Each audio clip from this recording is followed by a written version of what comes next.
Chris Metzen. In his 23-year tenure at Blizzard, he was a driving force in the company, and news of his departure in 2016 sent shockwaves through fans. Without him at the helm, players could only guess at what the future held for the franchises he had been so instrumental in creating. In the years since, Blizzard became a very different beast. Industry-shaking controversies came forth.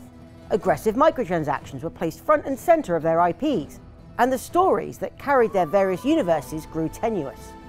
Each and every year, the gap grew greater. On the one hand, there's Blizzard, industry titan, mired in controversies and commotion.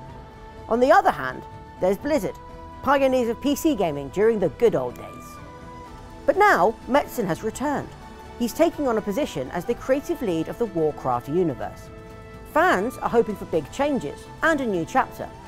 But just what can this one man do to a franchise that has continued to grow and expand so dramatically in his absence?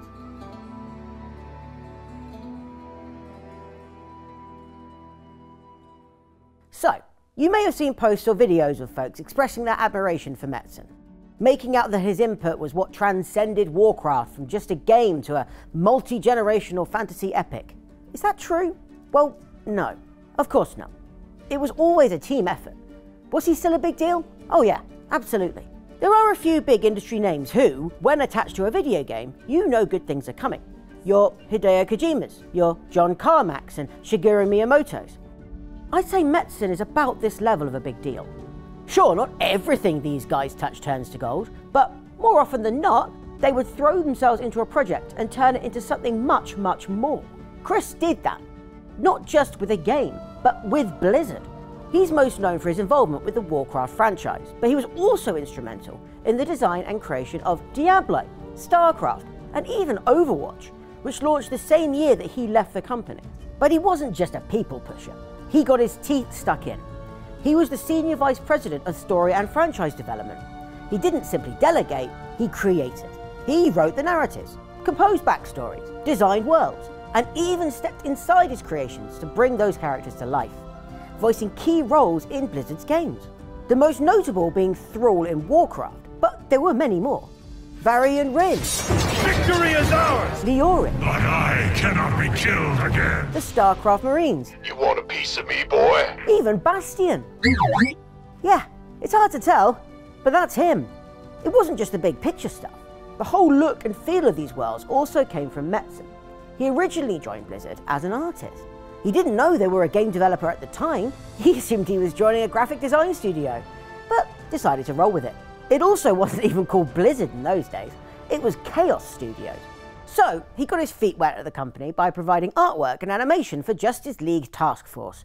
Yep, this was a time when all those monumental franchises were merely twinkles in Blizzard's proverbial eye. But they'd get their day. And whilst working on Justice League, Metzen also lent a hand with a game that'd be pretty big for the company. Warcraft, Orcs and Humans. Metzen's role on this was pretty minor. Most of the identity and direction was spearheaded by a different artist, Samwise. Orcs and Humans provided success though, and warranted a sequel. One that Metzen would get much more involved with. This time around he was no longer a rookie. He took a leading role in producing illustrations for the game, worked on shaping the Warcraft universe, an overarching story, and even designed the game's scenarios and missions. He was taking an active leading role, and Warcraft stopped being just a name on a box and became a franchise. But things were only just starting to ramp up, because soon came its sequel.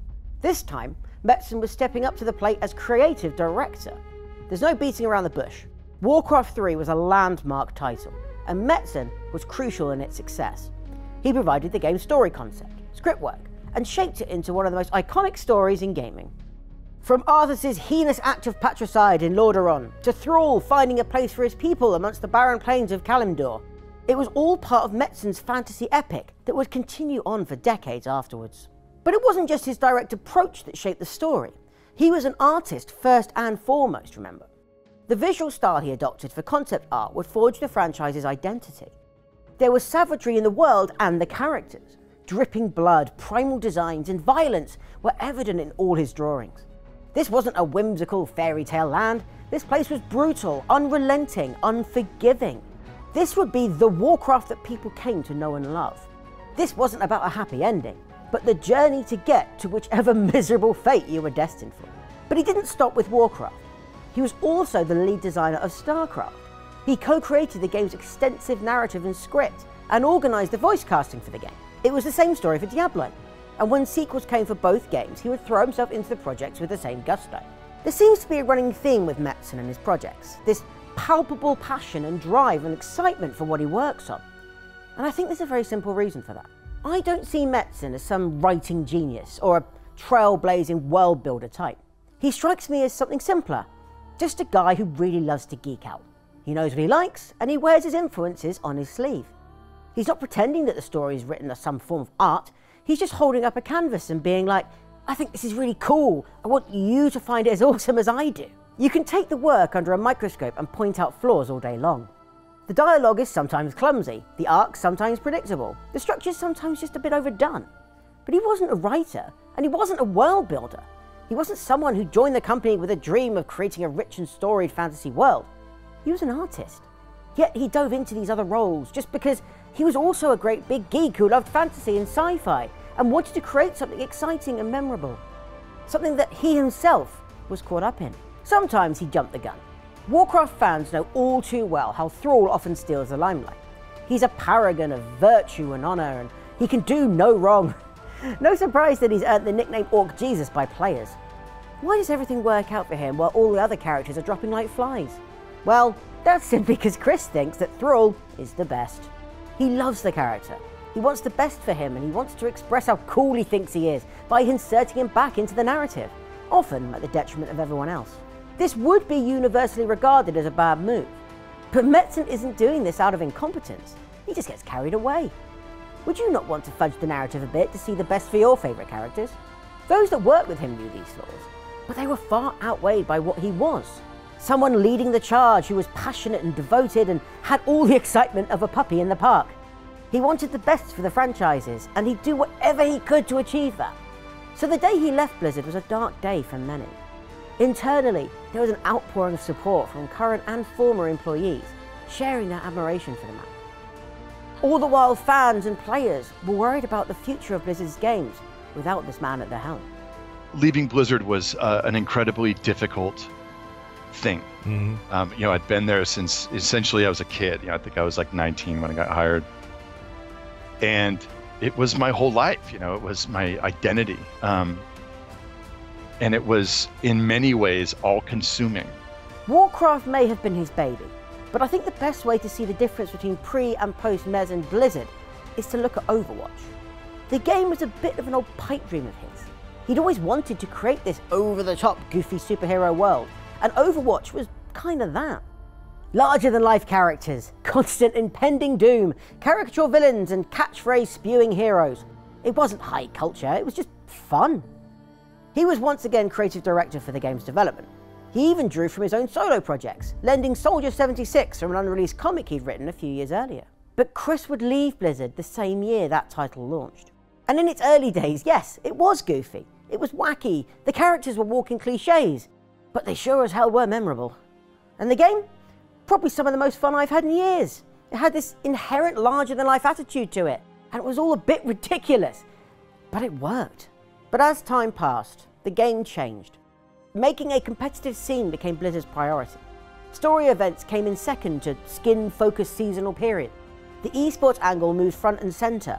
And then the big kicker, its sequel, where they drop all the planned story aspects that warranted a sequel in the first place, and instead focus on a free-to-play, microtransaction-heavy live service thing. But it wasn't just in Overwatch where we saw a change in Blizzard. There were issues in the Diablo universe. StarCraft had stagnated, Heroes of the Storm had been abandoned, World of Warcraft had received a slew of lukewarm updates, and they even took Metzen's magnum opus at the company, Warcraft 3, and butchered it with Reforged. The identity of the franchises ran thin. The magic was disappearing. The company was just going in circles. Not to mention the quagmire of controversy that Blizzard found themselves in, with hostile working conditions painting the developer as a frat boy exclusive playground.